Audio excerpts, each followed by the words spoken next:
dulce consolador en los momentos de aflicción, claridad plena en medio de la oscuridad, manantial de agua en medio del desierto. En tu presencia santa te entrego mi corazón, y que mis labios nunca cesen de entonar esta oración. Muy buenas tardes, queridos hermanos, hermanas de nuestras pequeñas comunidades y ministerios, y a todos los que nos siguen a través de este medio de información catequético. Sean bienvenidos todos a el estudio del capítulo 2 de la carta apostólica del Papa Francisco, titulada Gaudete et exultate, que significa alégrate y regocíjate. Hemos venido, queridos hermanos, desarrollando las catequesis diversas sobre la santidad, el llamado a la santidad. En esta tarde vamos a abordar un tema muy importante. Importante porque a veces, por ignorancia, caemos en algunos errores y herejías. Iniciamos, queridos hermanos, con la oración, pidiendo la asistencia del Espíritu Santo. En el nombre del Padre, del Hijo y del Espíritu Santo. Amén. Ven, Espíritu Santo, llena los corazones de tus fieles y enciende en ellos el fuego de tu amor. Envía, Señor, tu Espíritu, y todas las cosas serán creadas y renovarás la faz de la tierra. Oh Dios, que has iluminado los corazones de tus fieles con las luces del Espíritu Santo, concédenos gustar las cosas rectas según el mismo Espíritu y gozar siempre de sus consuelos. Por Jesucristo nuestro Señor. Amén. En el nombre del Padre, del Hijo y del Espíritu Santo. Bien, queridos hermanos, en el capítulo 2, que hoy, en esta tarde, le damos apertura a su estudio, vamos a tratar como tema general de este segundo capítulo, ¿verdad? Un tema interesante que son los dos sutiles enemigos de la santidad. Yo les me refería en catequesis anteriores que el ser santo no necesita más que de la oración, las obras, cambio de actitud, cambio de mentalidad y enrumbarse detrás del Señor haciendo su voluntad. Existen dos falsificaciones de la santidad.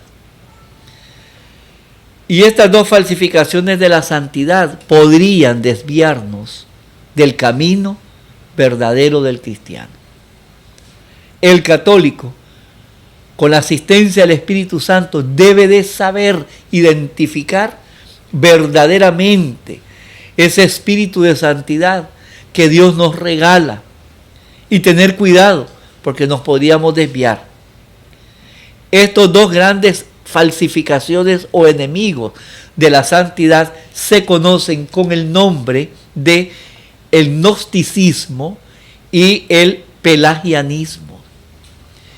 Estas son dos herejías que surgieron en los primeros siglos del cristianismo: el gnosticismo y el pelagianismo. Pues bien, queridos hermanos, yo me voy a encargar en este momento de hablar exclusivamente sobre la primera herejía, llamada gnosticismo. Existen muchos cristianos que sin darse cuenta se dejan seducir por estas dos propuestas engañosas. Son propuestas engañosas. Estas dos propuestas, en vez de evangelizar, lo que se hace es analizar y clasificar a las personas, a los demás. Y en lugar de facilitar el acceso a la gracia, se gastan las energías en controlar las mentes de los demás. En los dos casos, en el gnosticismo y en el pelagianismo, ni Jesucristo ni los demás interesan verdaderamente a este tipo de personas. Todas las personas que practican esta herejía llamada gnosticismo se enmarcan precisamente en apartarse de el verdadero espíritu de la sabiduría. Y toda respuesta la dan a través de la razón, lo que ellos piensan, cayendo ellos en un gran error, en ir clasificando a las personas, ¿verdad?, que tienen mayor o menor capacidad para ver el mundo. Pero la ventaja que nosotros tenemos es la asistencia del Espíritu de Dios para poder discernir verdaderamente en aquello que viene de Dios y lo que no viene de Él. El gnosticismo actual supone una fe encerrada en la subjetividad del hombre, donde solo interesa una determinada corriente del pensamiento. ¿Qué es lo que sucede? En lugar de facilitar, dice, ¿verdad?, el acceso a la gracia de Dios, estos comienzan a usar la razón para poder hacer una clasificación y dominar la mente de los demás, donde solo interesa una determinada experiencia o una serie de razonamientos y conocimientos supuestamente que les reconforta y que supuestamente le iluminan. Pero el sujeto que practica esta herejía queda clausurado en la inmanencia. Esta palabra, queridos hermanos, es interesante conocer el significado de la palabra inmanencia, que es el total y consciente rechazo a la trascendencia, a lo trascendental. ¿Y quién ocupa el lugar de la trascendencia, más allá del razonamiento humano? Es Dios.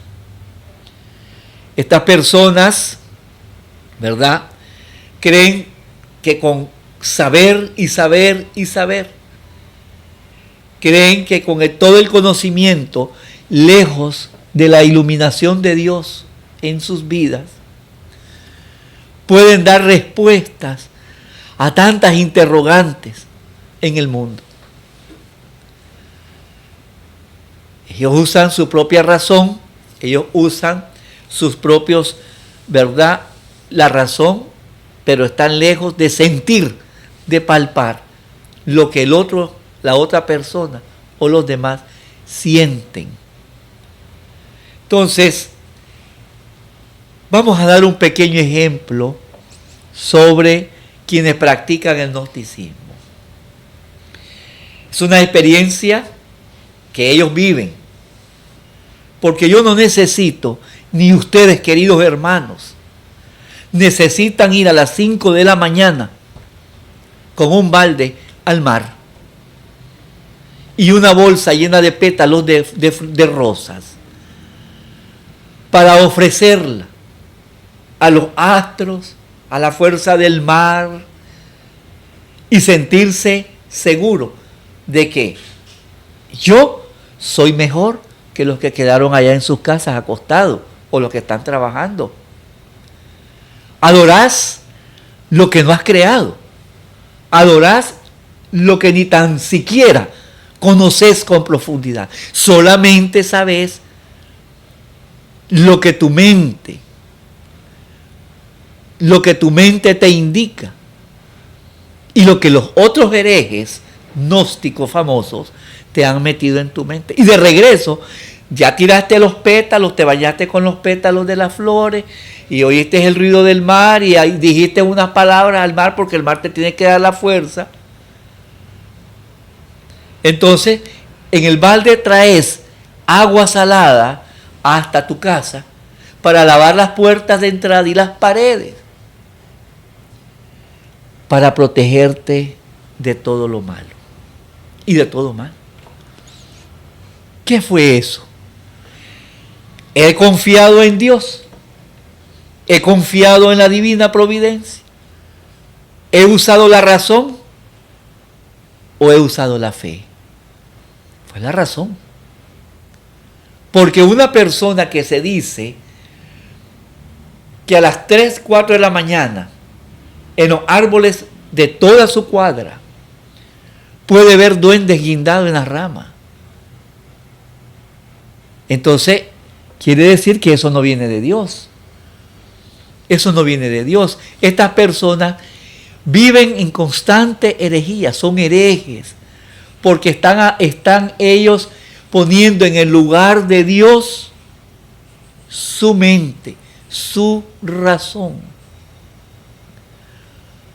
Veamos otro pequeño ejemplo, queridos hermanos, en donde la persona que practica esta ideología, es una ideología, es una pequeña corriente que vive practicando las herejías constantemente. Dice de que es superior a cualquier persona que cree en Dios y que ellos tienen la respuesta a cualquier fenómeno, que ellos tienen la respuesta a cualquier desgracia o situación que una sociedad o que otra persona vive individualmente. La persona que se cree que solo ella tiene la razón, que solo ella es superior, es una persona soberbia. Porque para dar respuesta a todas las preguntas de nuestro medio, de los acontecimientos que se están dando, no necesito ni de los pétalos de las rosas, ni del agua del mar, ni de los limones, mucho menos de cantos en donde no se alaba a Dios. Entonces, nosotros podemos ver que podemos caer nosotros mismos, que estamos en las pequeñas comunidades, en los ministerios, en la iglesia. Habemos hermanos que nos llenamos de tanto conocimiento que al final ya la Biblia o la palabra de Dios no existe. Somos nosotros los que nos creemos y hemos tachado y seguimos tachando a la gente.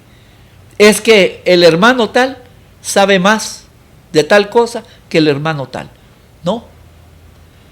Recordemos que el Espíritu de Dios es para todos.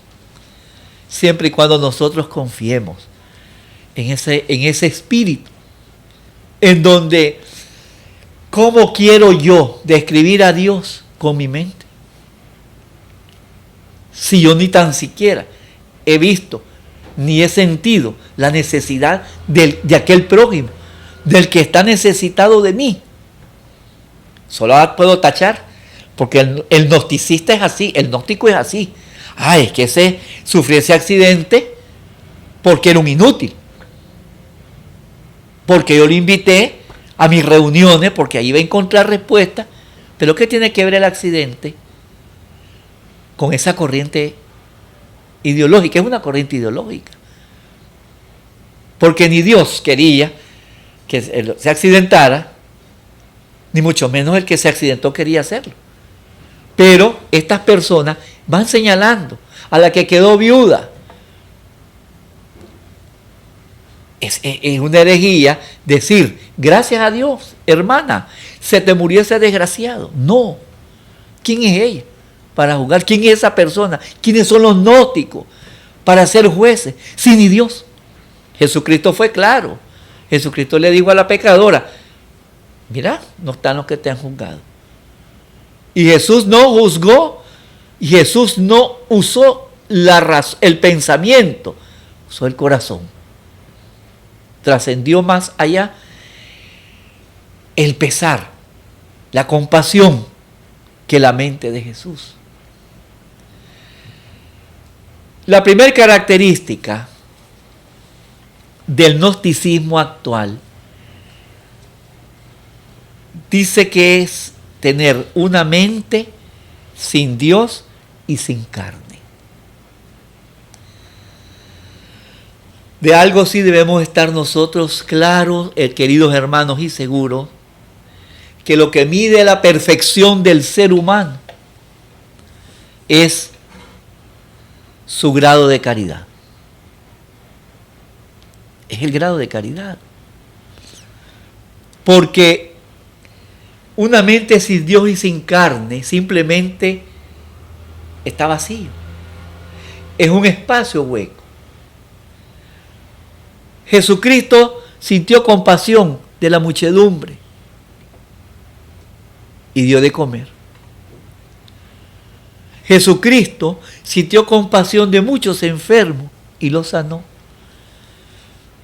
Entonces, esa mente sin la existencia de Dios, sin creer en Dios y sin carne, dice, óigase bien, no importa, dice.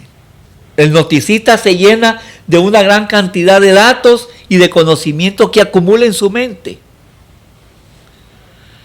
Y este aspecto los lleva a ellos a estar confundidos. ¿Por qué?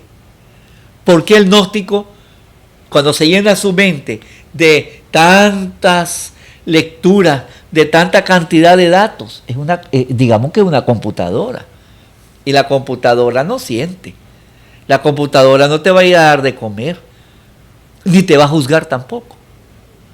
Entonces, ¿por qué se dice que lo que debe de medir al ser humano es el grado de caridad y no la cantidad de datos y conocimientos que acumules en la mente? ¿Por qué? Veamos lo primero. Juzgan a los demás según la capacidad que tengan de comprender la profundidad de determinada doctrina. Ellos se creen seres superiores. Queridos hermanos, cuidado, porque los gnósticos se creen más que los científicos. Los gnósticos te dicen que si conseguís un poquito de polvo de una piedra lunar, entonces eres superior, dice, a los demás que pisan esta tierra. O sea, ellos, su trascendencia no es hacia Dios, su trascendencia es hacia lo material. Y muchos de nosotros caemos en eso. ¿Cuántos de nosotros hemos venido a misa, comulgamos, nos confesamos y andamos creyendo en los astros? Y andamos creyendo en los astros. Y que porque en mi mano la M se repinta más grande, entonces yo soy superior a los demás y voy a vivir más. Eso es mentira. Tengan mucho cuidado porque nosotros, los verdaderos cristianos, los que en nuestra mente ocupa el primer lugar Dios, el Espíritu del Señor, que es el que nos ayuda a discernir, no andar creyendo en cosas, en el mar, en la arena, en cosas que ni tan siquiera tienen que ver con la fe. Y no aprendamos a clasificar ni a querer dominar con nuestra mente y nuestro conocimiento a los hermanos, a los más débiles, a aquel que por ignorancia cae en las manos de esta corriente, de estos herejes que solamente saben desviar el camino de cada hombre al encuentro con su Señor. Estos gnósticos conciben una mente sin encarnación. incapaz de tocar la carne sufriente de Cristo en nosotros. Cuando nuestra iglesia llama a todos a aquellas actividades para ayudar a nuestras obras de caridad, a los ancianos, al comedor infantil, al que está necesitado, esta gente no se presenta. Esta gente no les interesa el sufrimiento de los demás. No les interesa el sufrimiento de los demás. Entonces, conciben una mente sin encarnación, incapaz, dice, de tocar la carne sufriente de Cristo en los demás. No les interesa quién está grave, quién está enfermo, quién está preso, quién tiene hambre, quién tiene sed. A ellos lo que les interesa es sentirse superior. Y entonces prefieren un Dios sin Cristo. Prefieren un Cristo sin iglesia. Y prefieren una iglesia sin su pueblo. Ellos son islas porque se creen superiores a Dios. Queridos hermanos, que esta catequesis, donde hemos hablado de esta corriente ideológica de herejes, nos ayude a nosotros a poder ubicar nuestra vida, nuestra confianza en las manos de Dios, que es el único, ¿verdad? Es el único que comprende y que penetra en los corazones, en los dolores de sus hijos, de los más sufrientes. Quiero también referirme a que esta gente, estos gnósticos, viven una superficialidad vanidosa. Porque asústense, ni en el espejo se ven, ni en el espejo se ven ellos, porque tienen miedo de verse mejor en el reflejo de su imagen. Todo con la mente, ellos manejan todo con la mente, pero no se mueven ni se conmueven ante la profundidad del pensamiento. No les interesa el sufrimiento, mucho menos les interesa la existencia de Dios. Pretenden reducir la enseñanza de Jesús a una lógica fría y dura que busca dominar a todos. Quiero finalizar esta catequesis pidiéndoles a todos ustedes que oremos por nuestros hermanos de las pequeñas comunidades de ministerio para que no vayan a caer, ¿verdad?, en esta herejía de creerse de que el pensamiento, la razón está sobre lo que trascende, que es Dios. Pasen muy buenas noches y nos encomendamos a la Santísima Virgen María como modelo de santidad y de amor. Bajo tu amparo nos acogemos, Santa Madre de Dios. No desprecies nuestras súplicas que te dirigimos en nuestras necesidades. Antes bien, líbranos de todos los peligros, oh Virgen gloriosa y bendita. Amén. Ave María Purísima. En el nombre del Padre, del Hijo y del Espíritu Santo.